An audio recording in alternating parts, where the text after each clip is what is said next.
Welcome back to Beyond Stats. Just got done watching Jazz get another beatdown. Sean's getting a phone call right as we're starting the recording. Damn it. We're going to have him mute that. But we just got done watching Jazz get beat up again by the Bulls, who are an awful team. Both could have very well been winless at this point, really. Their two wins were... One was a dramatic comeback, and the other was kind of skin of their teeth type deal. So we lost by 20 to that. Yeah, and we were never competitive. Like this game, we really weren't. It was just bad the whole game. The turnovers, and can I don't know, I'm trying to search for the word. The type of turnovers that we have are like Elementary.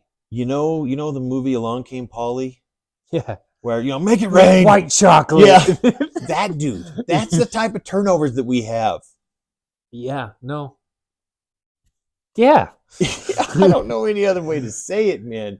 We look like it's, I don't know. The turnovers are extra special.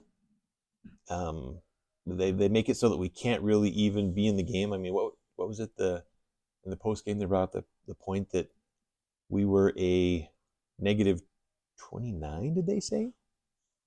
On points off turnovers, kind of the plus minus, the net. Well, there was a point where we were like 20-0 or something like that. So, and I mean, they only had 8 turnovers, which is good. I mean, there are some basic things that we're not doing to be an effective team. And I mean, that was obvious in a game like tonight. I guess, I don't know if we try and focus on some of the positives. Laurie looked like a strong player. He got to the line a lot. Yes, 8 for 8 from the free throw line. Consistently, and broke franchise record for most consistent games in a row with 4 or more 3-pointers made. Man, he's been slinging that ball, dude. The way that he releases and he's been hitting, fantastic. He took. Sorry, go ahead. You're good. You took 15 shots tonight. I think is probably where you're going. Yeah, only took 15 shots, and 12 of them were threes.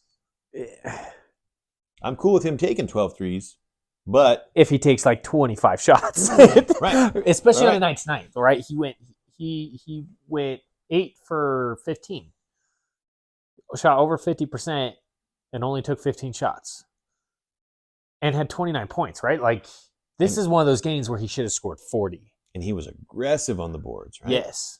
And we end up, late in the game, switching him to cover DeMar DeRozan, and he swats him, and then goes down the other end and gets a 3. Why did it take to the end of the game to put him on DeRozan? John Collins came in to play the 4 for us.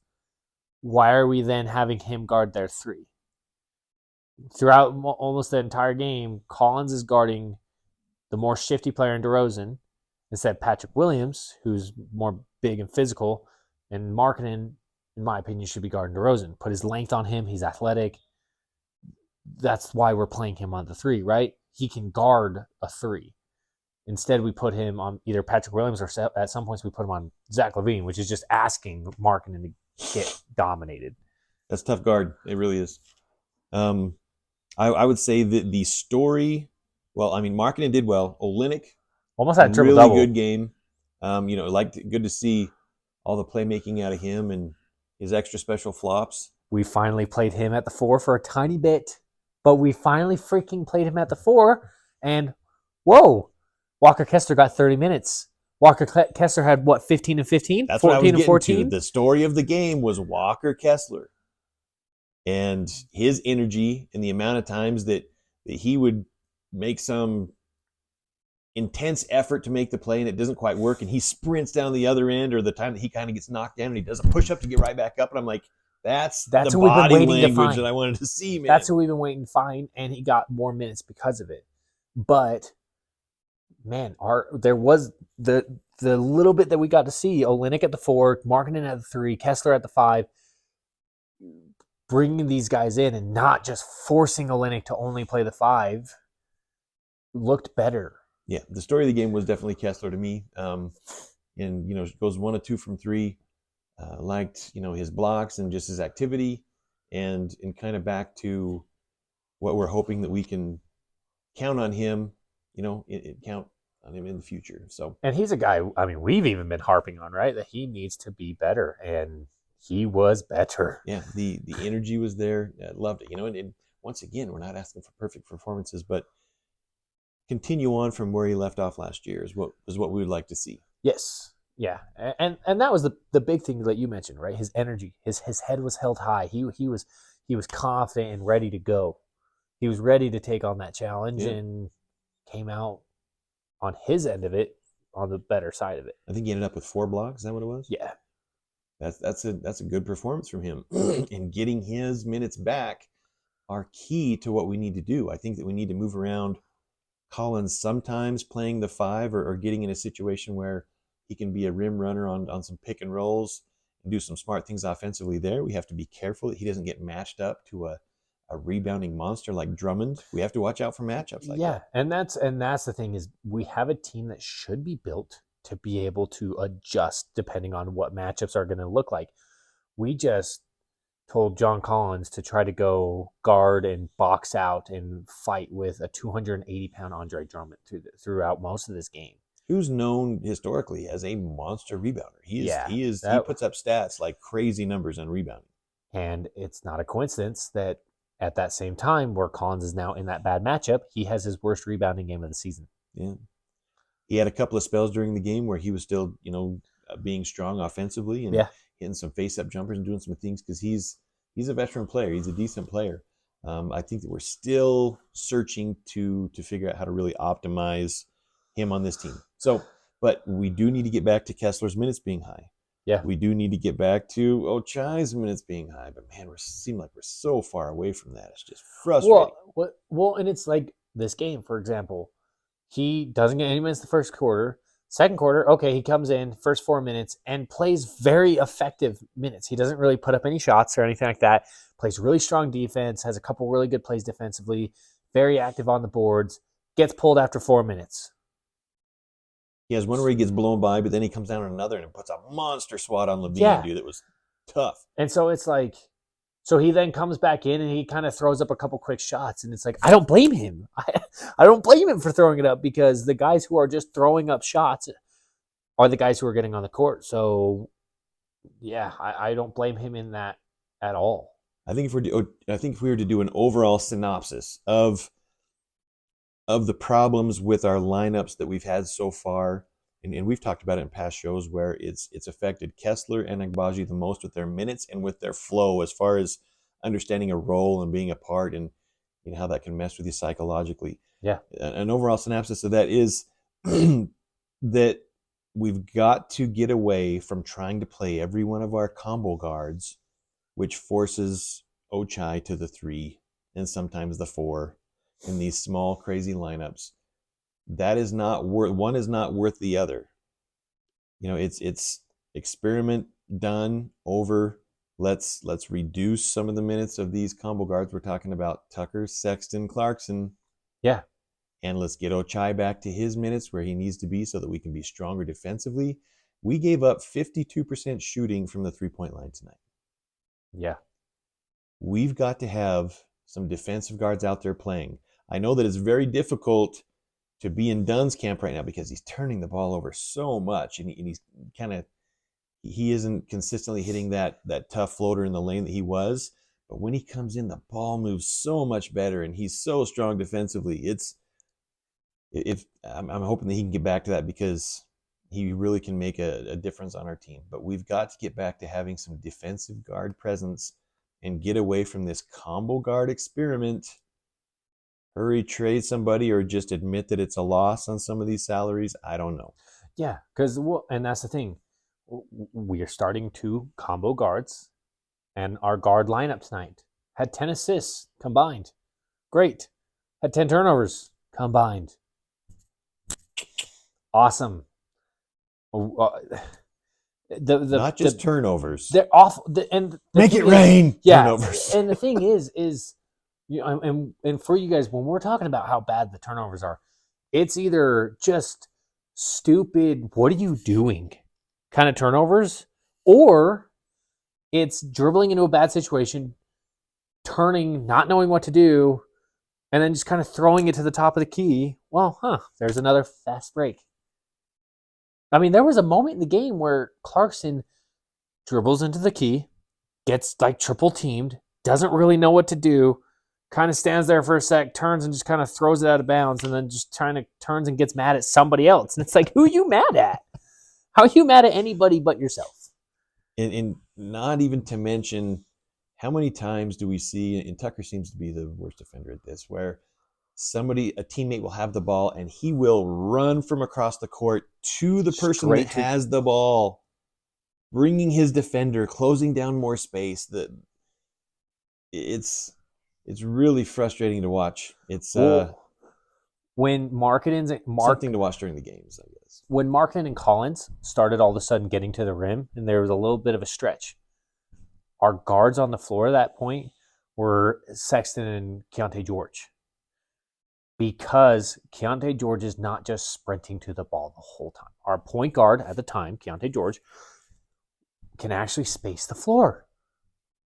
Because let's be real, even if Tucker may be shooting a decent number from three-point line, no one's actually afraid of that guy at the three-point line.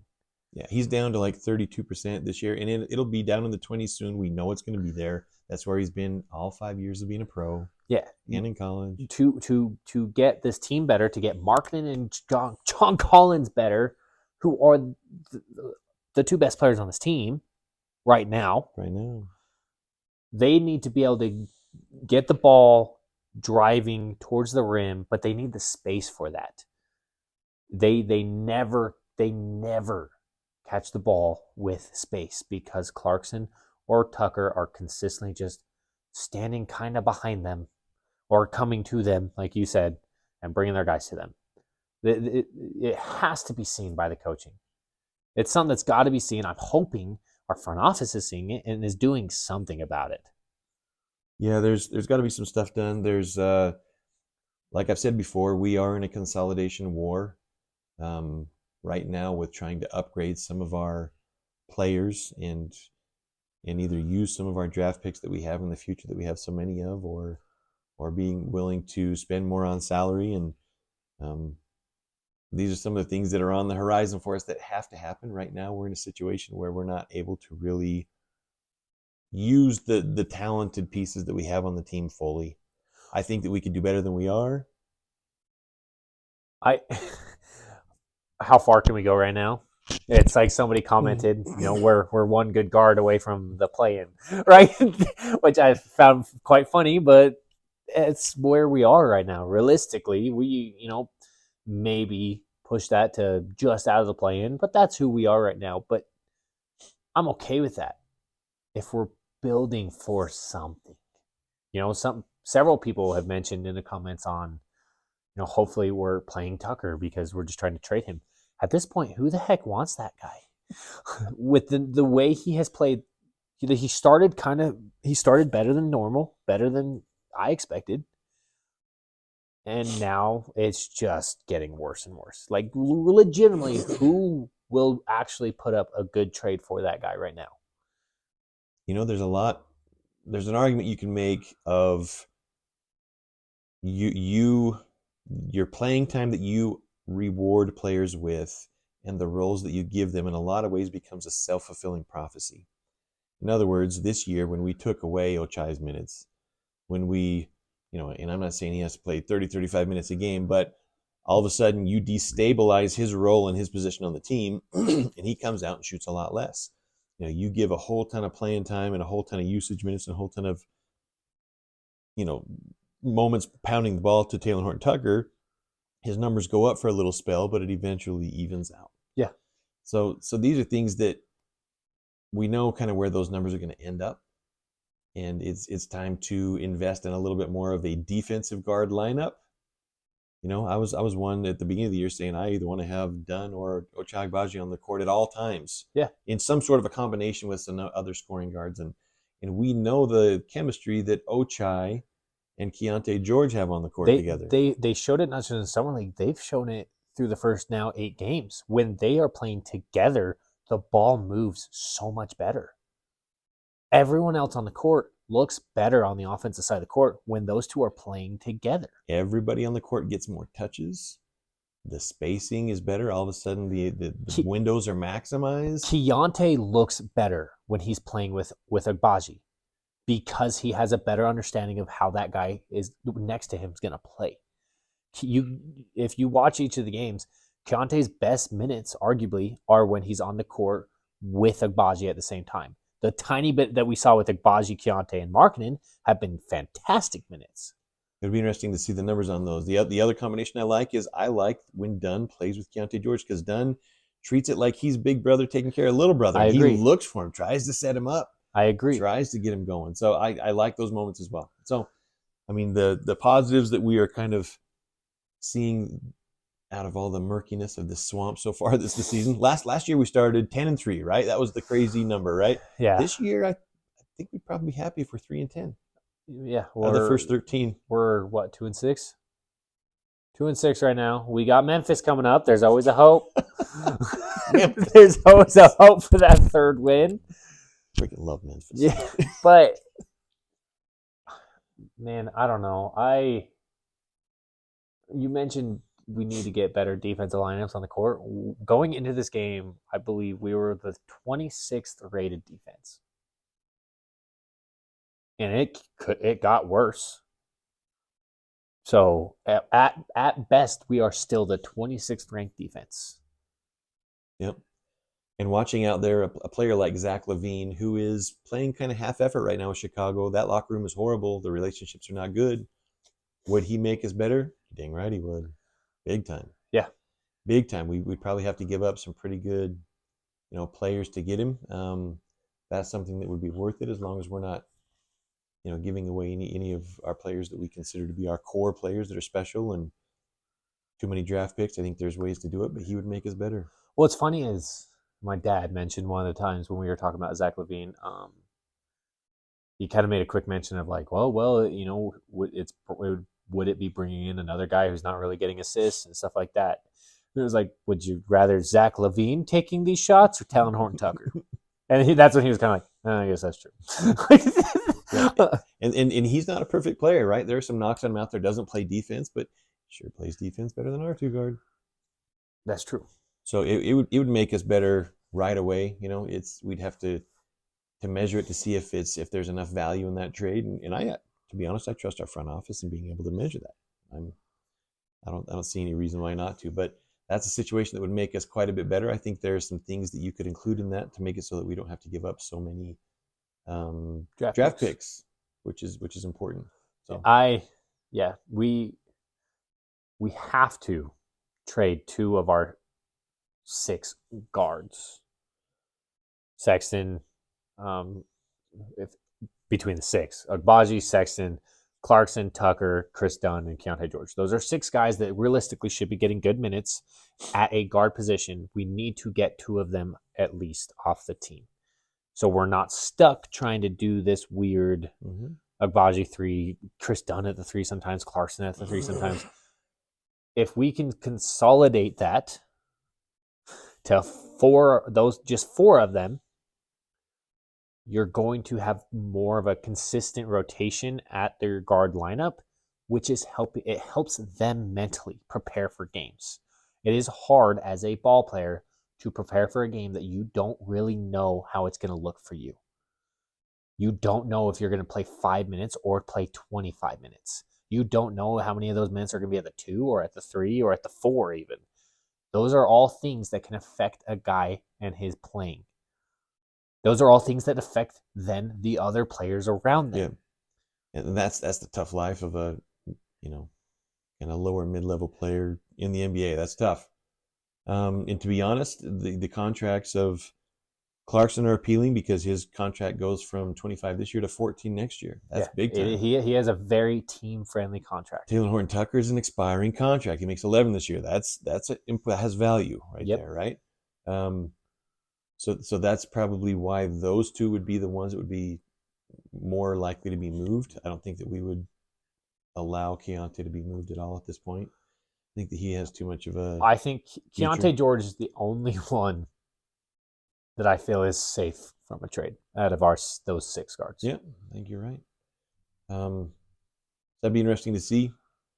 we'll have to do some kind of talking about some of this stuff on one of our podcasts that we do, and kind of break down some of our consolidation thoughts and ideas and what we need to do. But there's some opportunities out there for teams, even though they beat the crap out of us.